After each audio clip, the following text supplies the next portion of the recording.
Well, as you can clearly see, I am down on the canal right next to the Pacific Ocean today, looking to fire up a cigar and enjoy a break from the rain.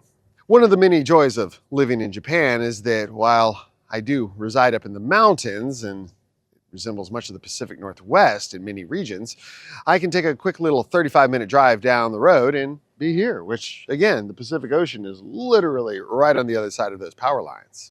But we're not here to discuss geography or the weather, for today is a super special day for yours truly, because the stogie in my hand, I have been waiting on smoking and reviewing for almost a year now, and we finally have found it once again, so we are restocked and ready to roll. While there are other volumes of Comfortably Numb, Volume 2 is a Corojo 99 wrap cigar that is, believe it or not, a ligero, so it is definitely very full in its flavor and approach to body and strength. Speaking of body and strength, the binder inside of this is also very strong, and that it is a Nicaraguan sun-grown ingredient.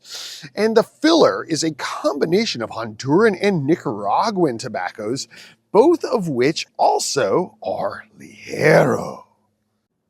This results in a very spicy tea-like tasting cigar, supposedly, that is absolutely fire in every imaginable way. At Claro, we stock the Toro Vitola, so 6 inches long, 52 ring gauge, and the cigar looks and feels really nice. Okay, so I'll be honest, it does look better than it feels. There is a bit of a soft spot right here in this portion of the band. There's also an uneven overlap on the band itself, so I'm afraid that the glue might be sticking to the wrapper underneath, and it's kind of spongy near the foot. So already we're deducting a few points from the overall score based purely upon these facts. However, the band itself is super awesome and very trippy. However, the cigar's wrapper feels very nice. It's soft, it's smooth, and the seams are pretty hard to detect, even though the veins are clearly distinguished with their light khaki-like lines. The wrapper smells a little bit like Chex Mix to me, and pretzels with extra salt, and there's some Corojo ligero spice to it, but much fainter than one might expect. There's also a little bit of chamomile tea to be detected, and there's some citrus, but not as much as I typically like to find in a Corojo 99 wrapper. The foot smells much more spice and tea oriented, with a little bit of oregano thrown into the mix, which can be confusing to some people, I'm sure. However, there's a good bit of cinnamon and turmeric mixed together, which those two spices tend to pair together very nicely. And behind all of this cinnamon and turmeric comes a very faint hint of doughy, sweet pastry. Really is truly tea-like. Black tea, chamomile tea, spice tea, herb tea, all the teas that one can expect to find in a spicier Corojo, typically, are inside of this stick, even prior to lighting.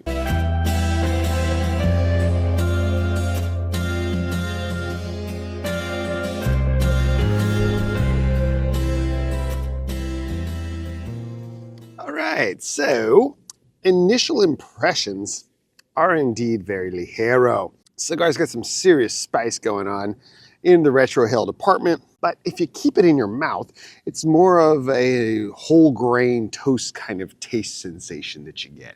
Yes, there is some rye bread-like spice to the cigar in that regard, but it's not gonna be so intense.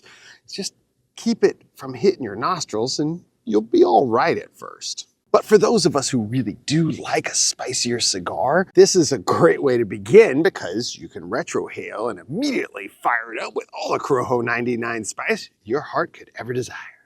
Deep into the first third, a few notes stand out to me, and the first is that this cigar burns fairly quickly. That could be due in part to the underfilled feeling foot or just the loose binder inside, I don't know, but it is burning at a fairly rapid rate. However, this hasn't really attributed much in the sense of heat or intensity or off flavors, so that's good. The ash has also been pretty damn nice. You got a little bit of a jutted line on one side, but it's pretty tidy in how uniform it's burning across its midsection. And while the ash isn't really something I'd call white, it's more of like a dirty charcoal color and kind of chalky at that. It's still not that flaky and standing up nicely, even down here near the beach where there's a bit of a breeze.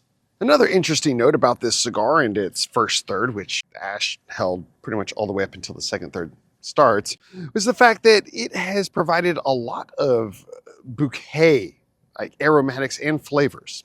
These floral notes provide for me a taste of rose hips, which go back to the whole tea side of the spectrum, makes me think of rose hip tea. So how does this tie into the Corojo? Well, really damn well. The Ligero has spice and strength and sun-grown vivaciousness, and there's a great amount of pepper to it. Red pepper, white pepper, black pepper levels of intensity, but in a nice clean taste and aftertaste that doesn't leave you feeling like you need to run over and grab your beverage every other puff. Great draw too. One other interesting fact about this cigar is that it has one of the largest bands in the Cigar portfolio. By the time you get ready to really start enjoying the second third, you find yourself having to peel it off. So here goes. Ooh, whoop, whoosh. Oh, yeah. The second third opens up with a lot of cedar, but it's sweeter than drier right now. And that pastry-like taste is starting to form. You get it in the aromatics from the foot, but now it's really starting to kick in. And with the Ligero's strength still being a bit of a rough beast on the edges at times, this keeps it in check and mellows out things and makes for a very nice retrohale. Yeah, it's doughy, it's buttery, it's got a little bit of a tangy, citrusy taste right now that's starting to build even more. I also like that this cigar has a lot of the traditional Corojo 99 flavors that we look for in a red leaf wrap cigar without allowing them to be too much of a primary force to the cigar. You taste them, you know it's the wrapper, you know this is a Corojo, but it's not at the point where you're going, oh my God, my lips are tingling. I mean, nothing wrong with tingly lips, don't get me wrong, but this is very smooth, very clean, a little sweeter than expected right now. The body on this cigar is on the lower end medium. It's not what I would call a light cigar, but neither is it full either, and neither is it really all the way medium. It's on that lower end. Strength is on the upper medium end of the spectrum, but that's a good thing for a cigar such as this. Yeah, there's a nice body to it as well. And the finish is not a very long finish. It's just kind of in that medium range.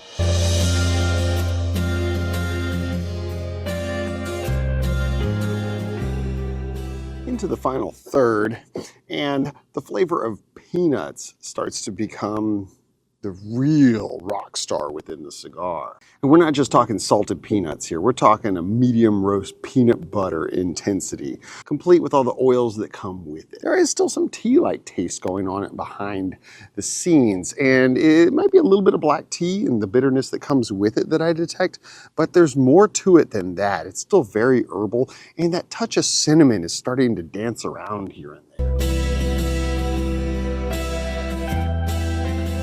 I like this portion of the cigar a whole lot. This is just great. Very nice transition. I must admit that this finish on the cigar is a little bit unexpected to me. I would have expected the cigar to get stronger as it goes, just based upon the fact that there's so much Ligero leaf within the blend. But no, it gets mellower and a little bit sweeter and chewier and darker as well. This unprecedented sidetrack from the norm makes for a bit more of a complex smoking experience than I would have thought. You too will probably like this. It makes the end of the cigar much more palatable. It does have still some spice to it. There's some Ligero there. I still feel the tingle on the back of my tongue, even a minute or two after I take a big full puff off the cigar, but it's not hurting me at all. And it continues to burn really well. Now about that burn though, I will admit that this is a fast burning cigar. This has also caused the cigar to burn a little bit hotter than I would like, not in the first third, but in the second and final third. And it's cooled down a good bit now, but earlier it was feeling a little warm in the hand. Still, having the ability to retrohale the majority of the smoke that you pull through the cigar is impressive to say the least. And I like that I can smoke this cigar at any pace right now and it not knock me over. So recommendations for this cigar include those of you who are looking for a Corojo that is strong but not too strong. This cigar isn't something that I would say is intended for first-time Corojo smokers, but I can't foresee it being something that would knock a lot of people out either the first time they try it. It's definitely a bold smoke and very rich in its flavor profile and aftertaste, but it's not a cigar that is gonna completely kick your ass every which way at any given puff. And those sweet tea-like tastes may come and go, but being that they're not a constant, it's a lot of fun when they suddenly magically appear on the scene again. Like right now, I'm tasting a lot of herb tea taste, lemon black tea flavor, like sweet tea, if you will. This earns the cigar a 4.4 out of 5 stars for me. It really does deliver on a lot of different levels and makes for a smoke that is a bit different. Yeah, that sweet tea taste is very defined right now and is one of the best portions of the cigar. I really do like this final third and slash parting puff section. Yeah, might need to break out the number with this one because damn, that is a great way to end up. Well, enough out of me and the Comfortably Numb Volume 2. I hope that this was insightful for those of you who've yet to find one and smoke one. And we do have them in stock at Claro, so snag up a 5-pack if it sounds like it might be something yummy for you. And I'll catch y'all in the next one. Thanks for joining once again. Cheers.